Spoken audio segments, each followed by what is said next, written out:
CalISO has started rotating power outages. Governor Newsom today addressed the recent rolling blackouts. We failed to predict and plan. Energy conservation is what the California Independent System Operator wants to see. Any type of conservation. The overall picture is that the California grid ran out of energy. Critics say California's rolling blackouts this summer were caused by decades of costly and poorly planned decisions to replace coal, nuclear, and gas-powered plants with solar and wind. Speaks to the delusion of California policymakers. They really convinced themselves that they could manage all of this increased demand on renewables, which are fundamentally unreliable. Michael Shellenberger is the president of Environmental Progress, which advocates for greater reliance on nuclear power as a way to reduce CO2 emissions and provide reliable energy.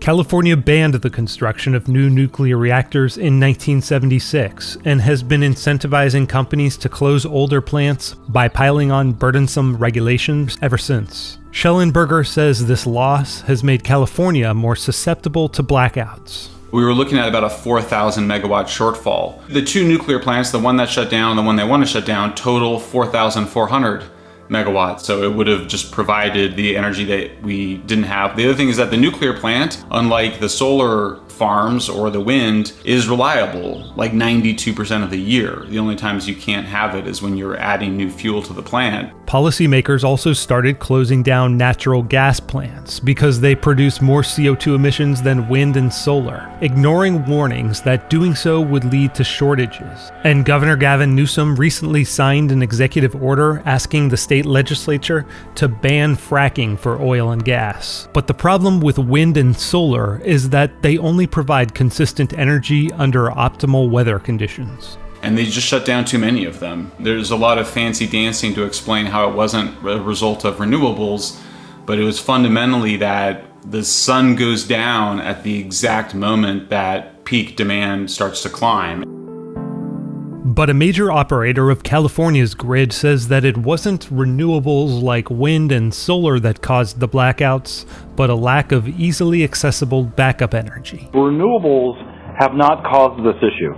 This is a resource issue, not a renewable issue. Some defenders of renewable energy even say that fossil fuels are the real culprit, and that critics like Shellenberger are distorting the facts in service of their preconceived biases. The August blackout, they point out, was directly caused by the failure of a natural gas generator. Those fossil fuel technologies have trouble performing in the heat. In fact, solar generation doesn't have trouble performing in the heat. Energy analyst Amol Phadke is the co-author of UC Berkeley's 2035 report, which argues that America should transition to 90% carbon-free energy generation in the next 15 years. But the natural gas generator that failed was a backup system, which flipped on only because the state's energy capacity failed as Californians blasted their air conditioners to deal with a heat wave as the sun went down and the wind slowed. Those had to come online because they are the backup for the renewables that... No, those were kind of planned generation.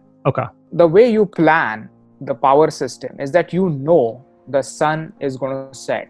Phadke says a failure to adequately plan backup power was the real problem. And in fact, I would argue that having a lot more renewable energy will make and storage will make the grid even more robust. As California has increased its reliance on renewable energy, it has also become increasingly reliant on energy imported from neighboring states. They're counting on their neighbors too much, and those neighbors need their power plants because they're hot too. Engineer and investor Mark Mills is a faculty fellow at Northwestern University and a senior fellow at the Manhattan Institute. He says that California's push to replace traditional power plants with renewables has created a shortage of what's known as dispatchable capacity, or generators that can be flipped on when there's a spike in demand. What would happen in a normal grid is another gas turbine would fire up and there'd be no blackout. What happened in the first blackouts is that they didn't have dispatchable capacity, and worse than that, there was a wind lull, so it's simultaneous to the gas turbine not coming online, and then you have to force blackouts to keep the rest of the grid lit. None of that would have happened if you were using conventional capacity. And the more wind you add, the less dispatchable you have, the more likely you'll have those events occur, because you'll have fewer and fewer dispatchable assets. Just, it's simple logic. Fadke says the solution is for California to build even more solar power plants and invest more money in giant batteries that can store power from the wind and sun during off hours. In the long run, if you have enough batteries to transfer that solar energy during the day into the evening hours, you are good. And the good news is that the cost of those batteries has dropped by 90% since 2010.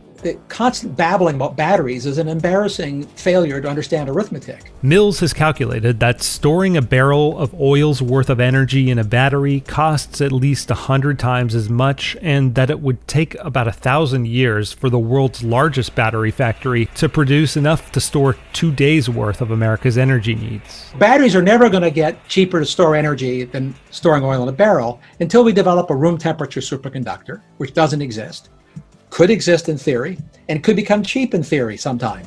If that ever happens, we could store electricity as cheap as oil in a barrel. Changes the world. Mills also points out that the intensive mining required to produce batteries has a major environmental cost. Wind and solar are very diffuse energy sources. So the amount of land required is order of magnitude 10 to 30 times more than for hydrocarbons. Because they're diffuse energy sources, you have to build lots of machines. And when you build lots of machines, you have to mine more stuff. America doesn't like mines anymore, so we depend on mines, as most people by now know. Cobalt, half of it's mined in Democratic Republic of Congo. Chinese mine the rare earths. We don't anymore. The biggest nickel mines in the world are in the Arctic, in Russia. Australia does a lot of the mining for the world. We can mine more, but the increase in mining that the green energy path will require will be the biggest increase in mineral extraction the world has ever seen. Instead of producing our own oil and gas and energy, which is 80% of our energy, we will import energy minerals from somebody else. That will increase imports, increase strategic dependencies, increase deficits. You may think that's fine, but it's a real cost that no one's counting. It's dishonest. But the 2035 report estimates the cost of not quickly pivoting to renewables at $1.2 trillion in health and environmental damages and 85,000 premature deaths by 2050. It recommends a combination of emission standards, government subsidies, and tax incentives to ramp up solar, wind, and battery production as quickly as possible. Why not just say, we're going to set a standard and then however you get there, figure that out, rather than tipping the scale towards solar and wind? Yeah, I think that's the first best option. Okay. I would say that I think the simplest option, but which is not politically acceptable, is tax the polluters. I mean, you have to pay your fair share of what damage you do.